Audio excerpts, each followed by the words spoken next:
as árvores que resistiram ao ataque mortal das bombas atômicas americanas, eles mandaram mudas para todo o mundo, para que se plantassem as mudas dessas árvores, e que essas árvores e essas mudas simbolizassem a reconstrução, não só do Japão, não só daquilo que havia sido destruído, mas da paz, da vida.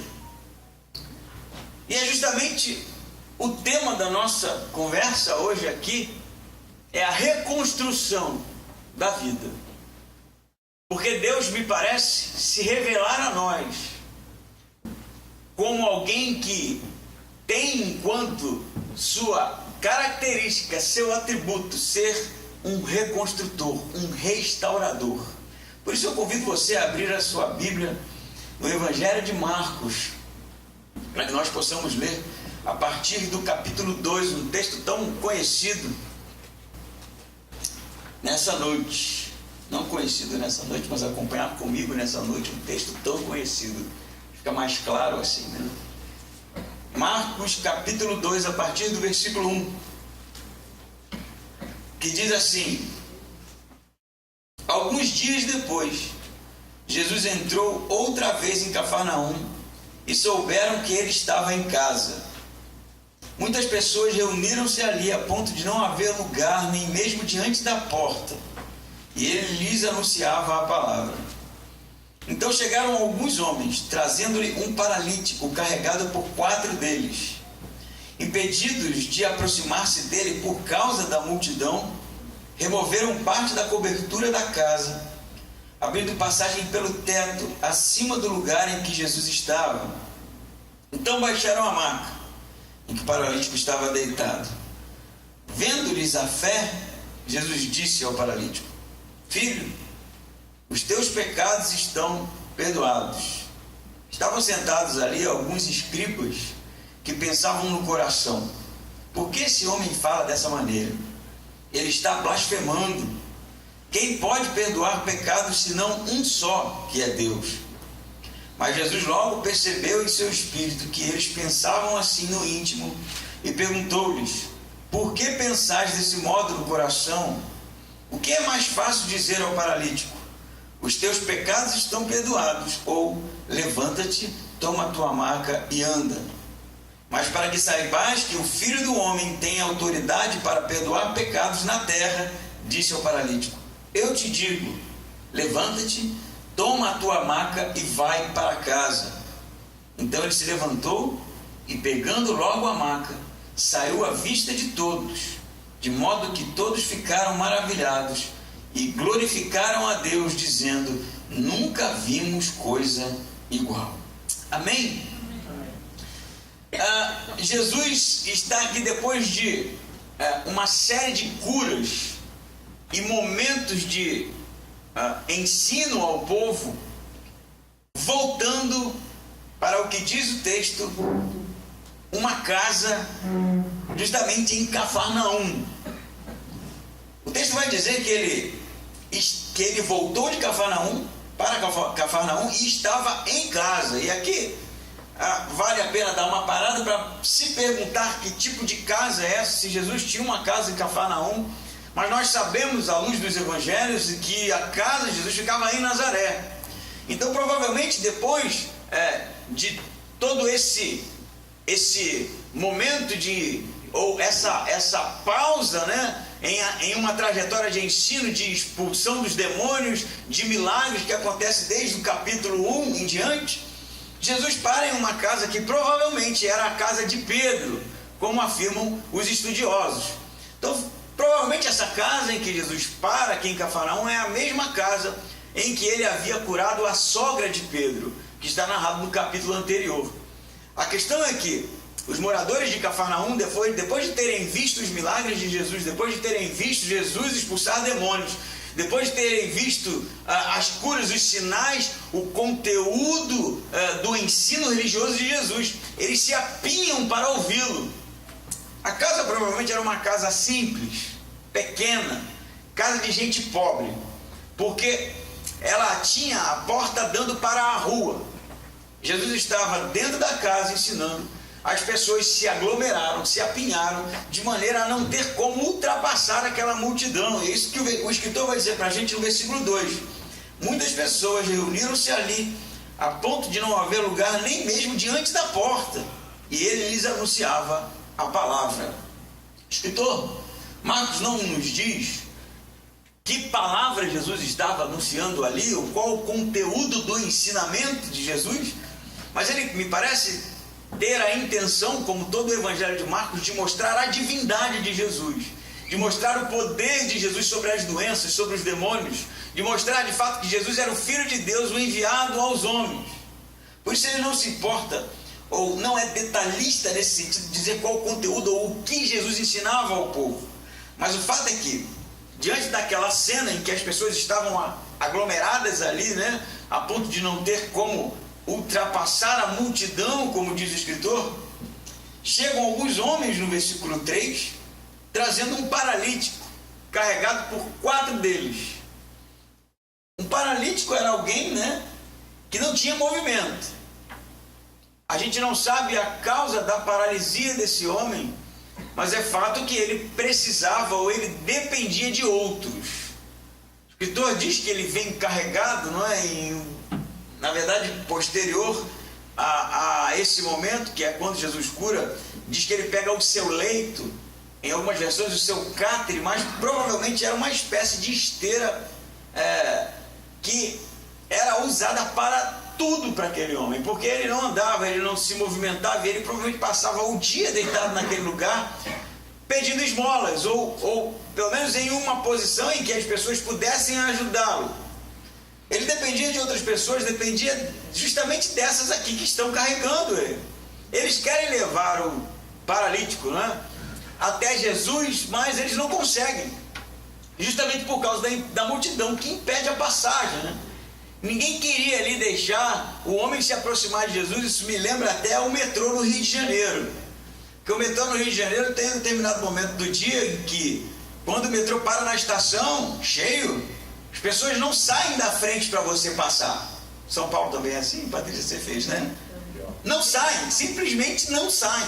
Às vezes até tem lugar lá no meio, mas eles ficam aqui parados e você tem que ir na brutalidade abrir caminho para encontrar um lugar. Já passou por isso, Leonardo?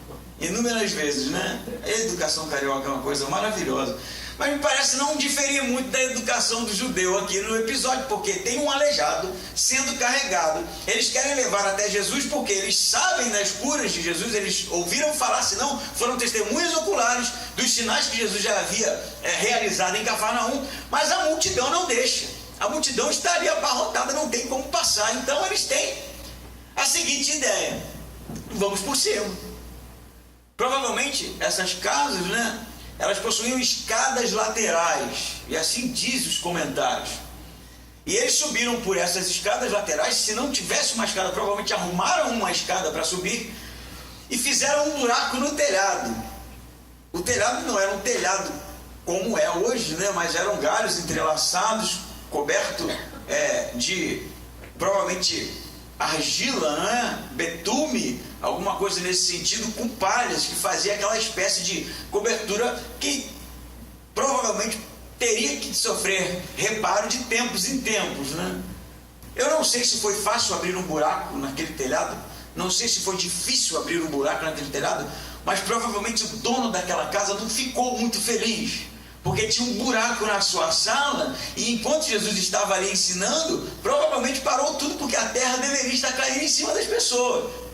E o que está acontecendo aqui? Alguns homens estão cavando no telhado. E então, naquele, eu penso, momento de constrangimento misturado com estupefação e quem sabe até mesmo constrangimento, desce um aleijado pendurado em um lençol de 4 pontas e é colocado ali à frente de Jesus. Essa é a situação. A ponto de Jesus, não é, fazer o seguinte comentário, diz o versículo 5: vendo-lhes a fé, Jesus disse ao paralítico: filho, os teus pecados estão perdoados. Vamos parar por aqui para entender o que é que está acontecendo. Jesus não diz somente para o paralítico que ele tinha fé. Não é? Vendo a fé do paralítico, porque provavelmente tinha fé na cura, por isso estava lá sendo levado à presença de Jesus. Mas Jesus, vendo-lhes a fé, por quê? Aqueles 4 homens, se amigos, se parentes, não sei, ultrapassaram limites terríveis, correram o risco de serem expostos, correram o risco de passar vergonha por causa justamente de um moribundo, de alguém que, segundo a religião do seu tempo, estava naquela condição porque era um pecador, estava naquela condição de doença porque de fato havia feito alguma coisa que havia desagradado a Deus. Era alguém doente, era alguém inapto, era alguém que não servia para entrar no templo, era alguém que não servia nem mesmo para morar com a sua própria família, porque era amaldiçoado. Em um determinado momento, em outro episódio, os discípulos chegam a perguntar a Jesus o que este homem fez, ou o que seus pais fizeram para que ele fosse assim.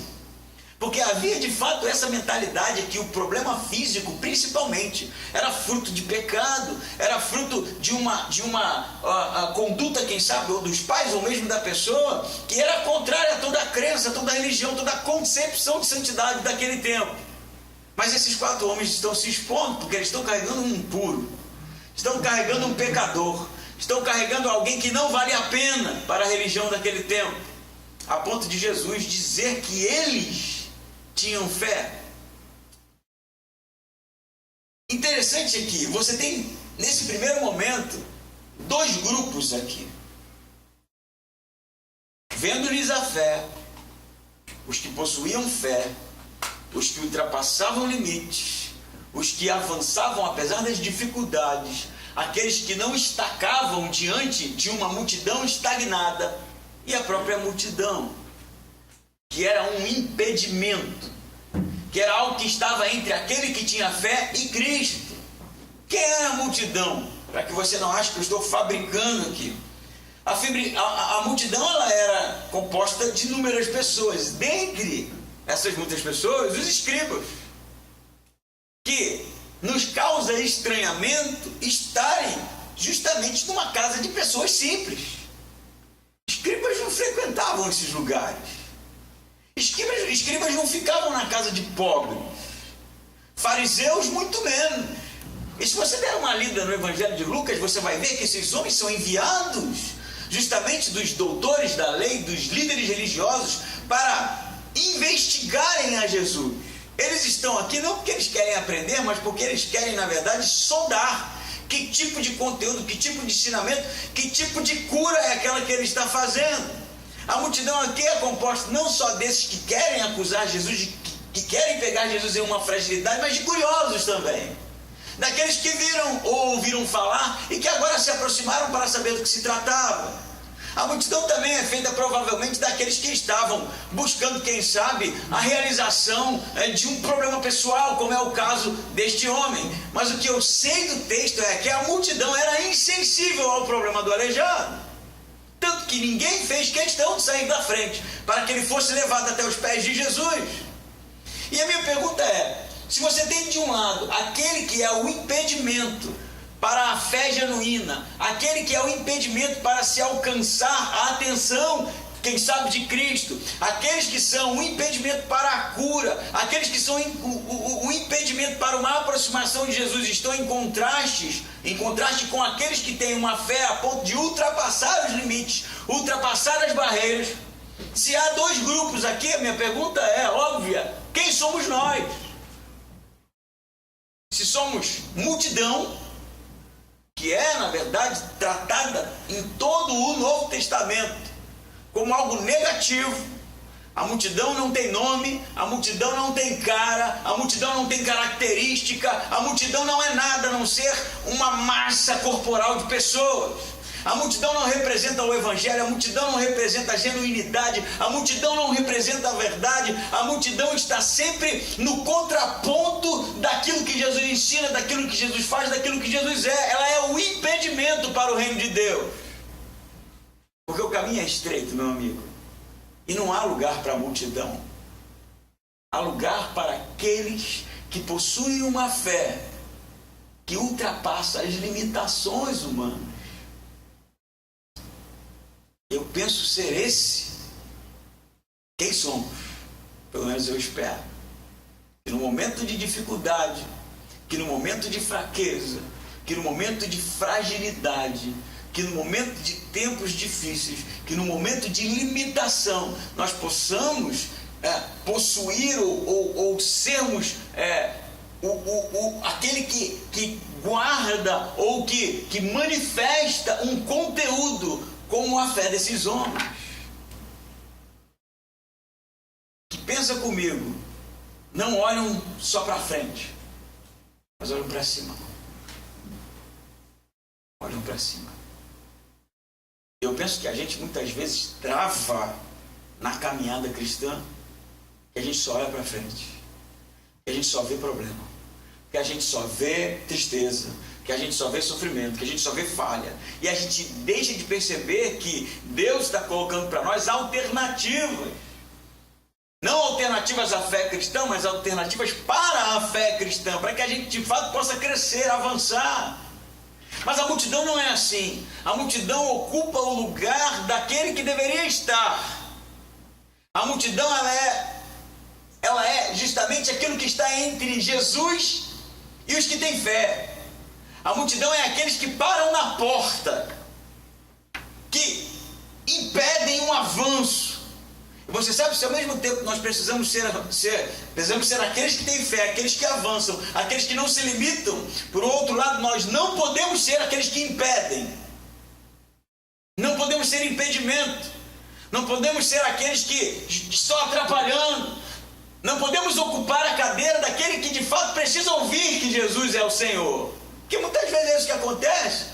Não especificamente na nossa igreja ou somente na nossa igreja, mas eu penso que o cristianismo está apinhado de pessoas, abarrotado de pessoas que estão ocupando lugar de salvos, que estão ocupando lugar de pessoas que deveriam estar lá, mas não estão, que estão impedindo o avanço do Evangelho, que estão impedindo de fato que as pessoas se aproximem de Jesus, muitas vezes por mau testemunho, sim, muitas vezes por uma falsa religiosidade, sim, mas muitas vezes por ficar calado, por não abrir a boca, por não fazer como esses homens que tinham fé a ponto de não procurarem Jesus para algo pessoal, mas para outro. Percebe esse elemento aqui?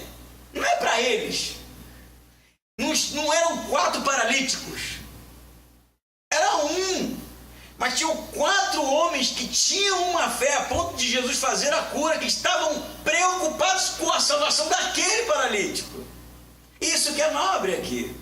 Eu penso que eles trazem em si uma característica do próprio Jesus, que não olha o benefício pessoal da coisa, que está preocupado justamente em ser abençoador, que está preocupado em ser aquele que abriu mão da sua glória por causa do outro.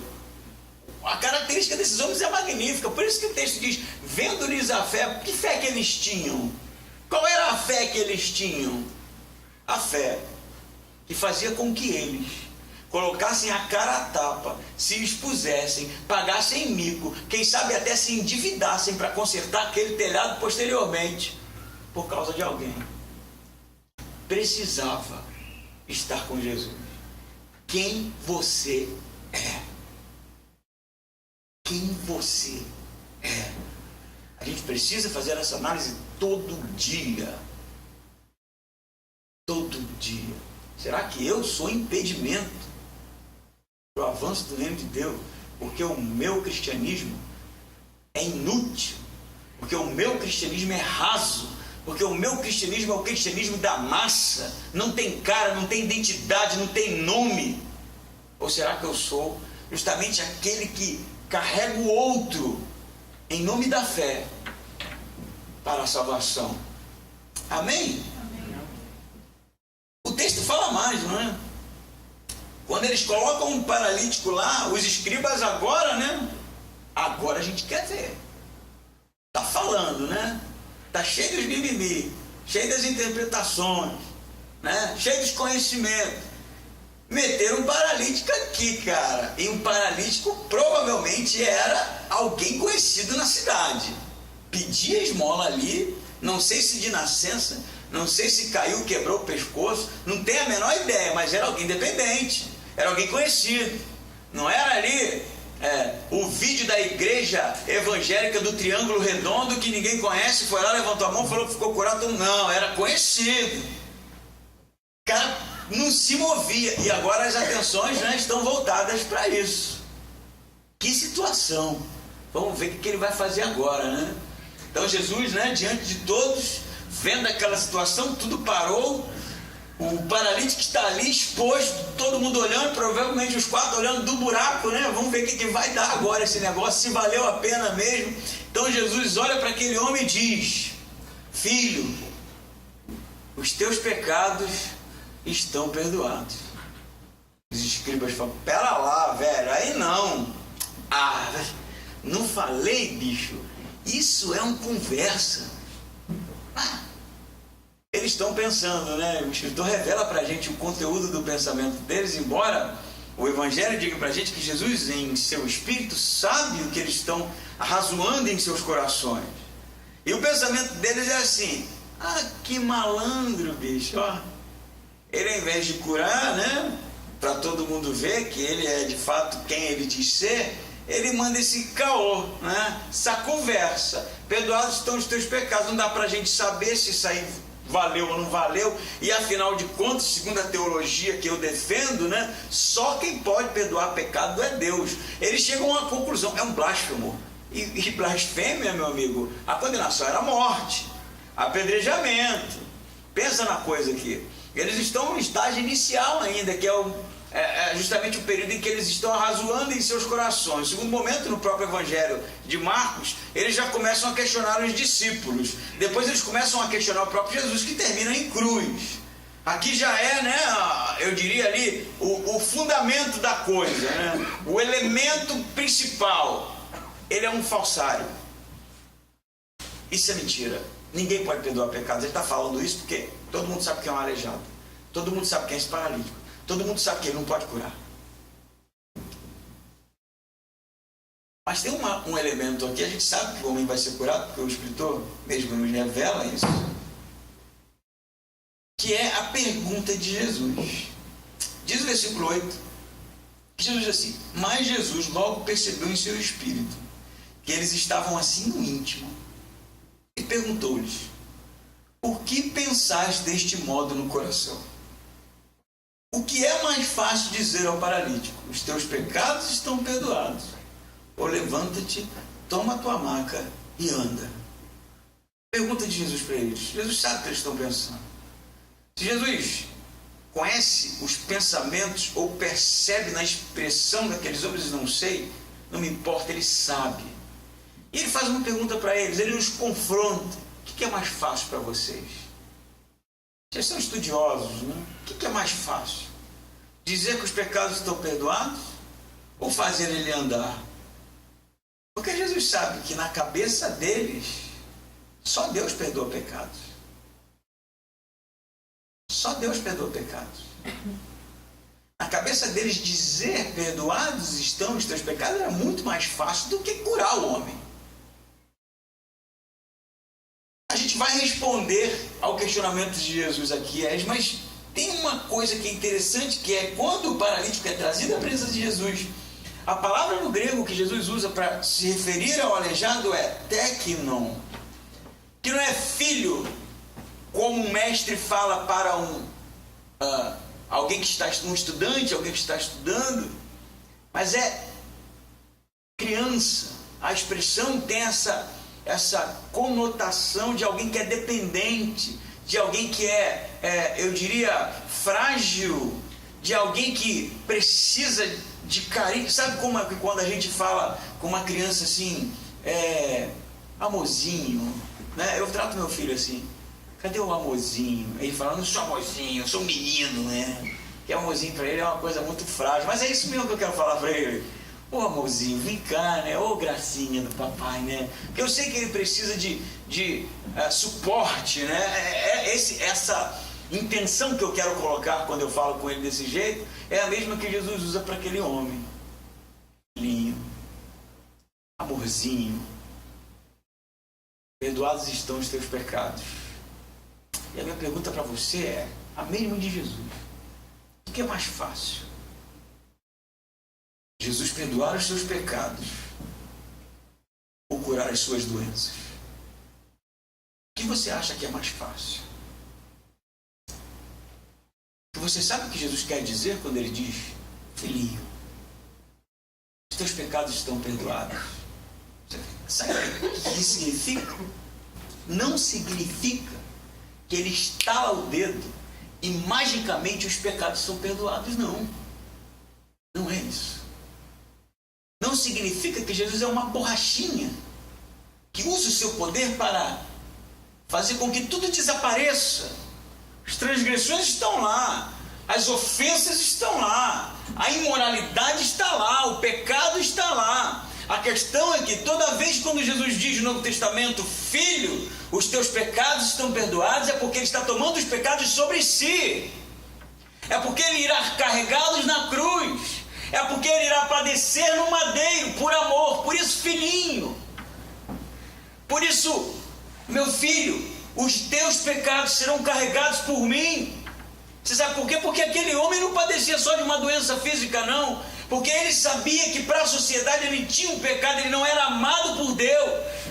Ele sabia que, segundo a convenção religiosa do seu tempo, ele era um desfavorecido. Ele sabia, ou ele entendia dessa forma, que Deus estava muito distante dele. Ele não servia. Por isso Jesus está curando ele integralmente. E a primeira coisa que ele vai dizer para ele, e a primeira coisa que ele vai dizer para você, e a primeira coisa que ele vai dizer para mim é: filhinho, não me interessa o que você fez.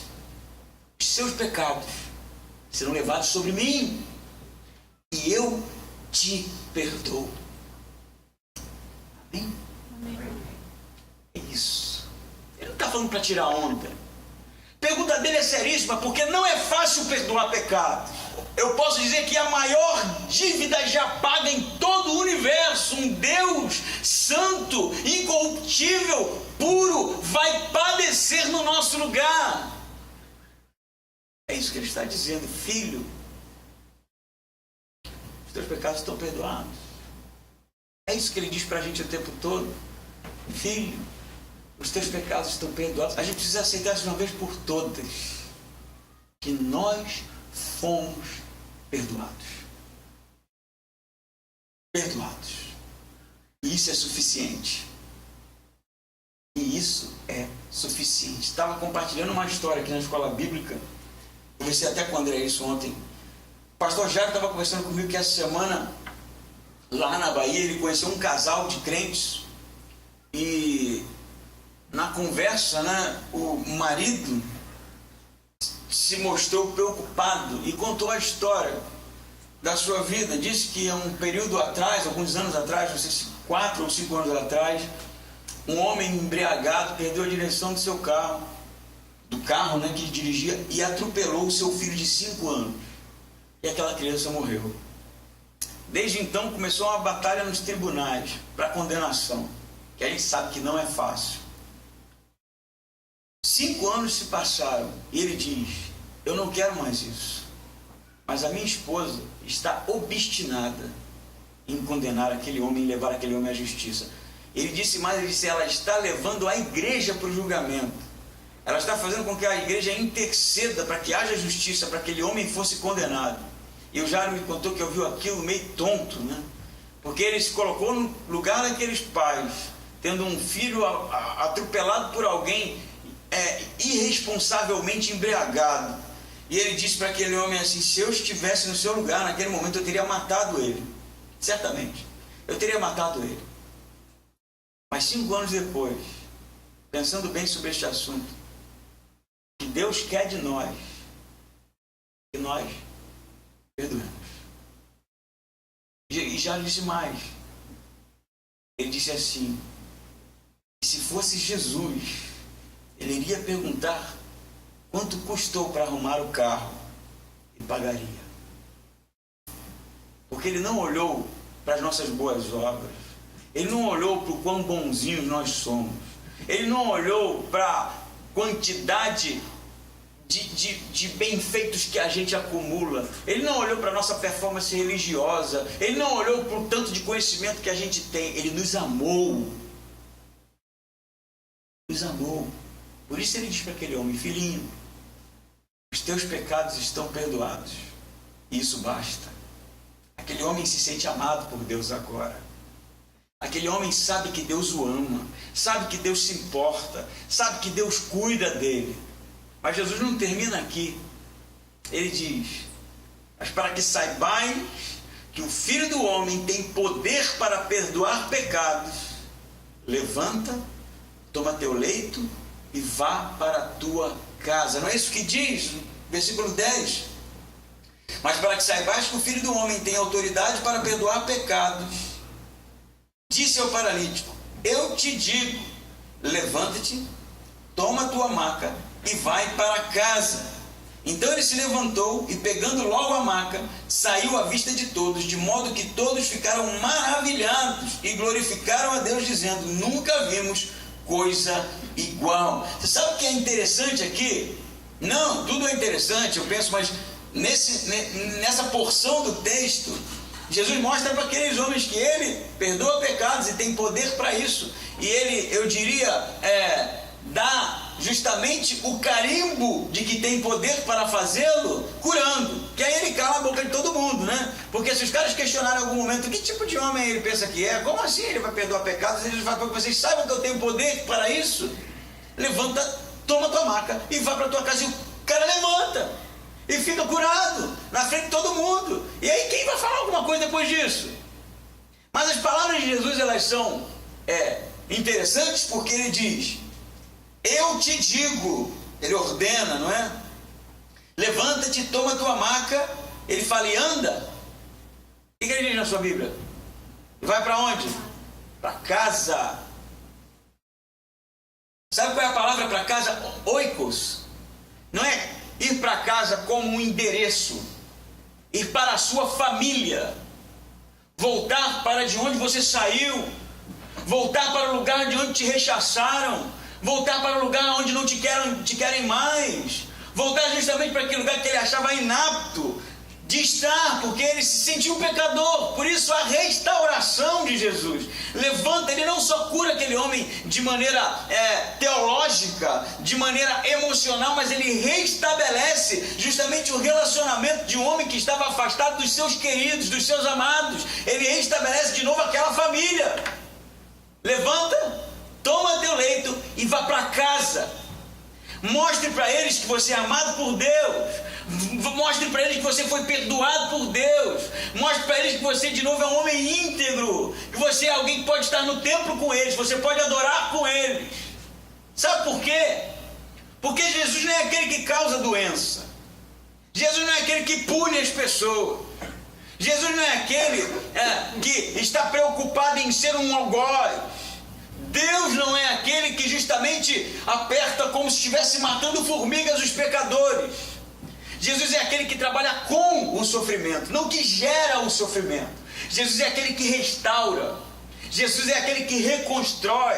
Jesus é aquele que pega as nossas mazelas e transforma isso em algo maravilhoso. Pega as nossas doenças e transforma isso em algo maravilhoso. Pega justamente o nosso sofrimento e transforma em algo maravilhoso. Deus é um reconstrutor. Deus é um restaurador. E eu penso, a nossa preocupação maior não deve ser somente o nosso estado físico. Se temos doença, se estamos sofrendo, apesar disso ser algo que ocupa de fato, eu diria, os parênteses, as lacunas das nossas respostas. Mas o que a gente precisa entender é que o desejo de Deus é restaurar o homem. Não é fazer algo de novo. Não é começar do zero. É restaurar. E a gente precisa de fato entender isso. Que novo nascimento não é deixar de pecar. Embora seja esse o esforço. Que novo nascimento não é virar um anjinho. Que novo nascimento não tem a ver com agora ser alguma coisa diferente do homossexual. Porque você continua pecador, cara. Você continua fragilizado. Você continua problemático. Você continua sofrendo. O novo nascimento consiste no fato de que Deus quer fazer fazer algo novo em nossa vida. Deus quer restaurar a queda. Deus quer restaurar a aproximação. Deus quer restaurar o relacionamento. Deus quer restaurar a imagem e semelhança que se arranhou em um determinado momento. Por isso a gente caminha nos passos de santificação. A santificação não é performance. A santificação não é guardar mandamentos. A santificação não é fazer ou deixar de fazer. A santificação é buscar uma aproximação com Cristo. Quanto mais próximo deles, mais parecidos com Ele. Quanto mais próximo dele, mais restaurados seremos. Eu poderia dizer para você nesse final assim como as mudas das árvores no Japão, que foram enviadas para todo mundo como símbolo de reconstrução, como símbolo de esperança, que a nossa vida cristã seja como essas mudas de árvore, símbolos de que Deus pode de fato restaurar a vida do homem. Onde quer que você coloque os seus pés, as pessoas possam olhar para você e entender que se Deus mudou a sua vida, pode mudar a deles também. Deus quer restaurar quem somos. Deus quer transformar quem somos. Deus quer de fato tornar algo abençoador quem somos.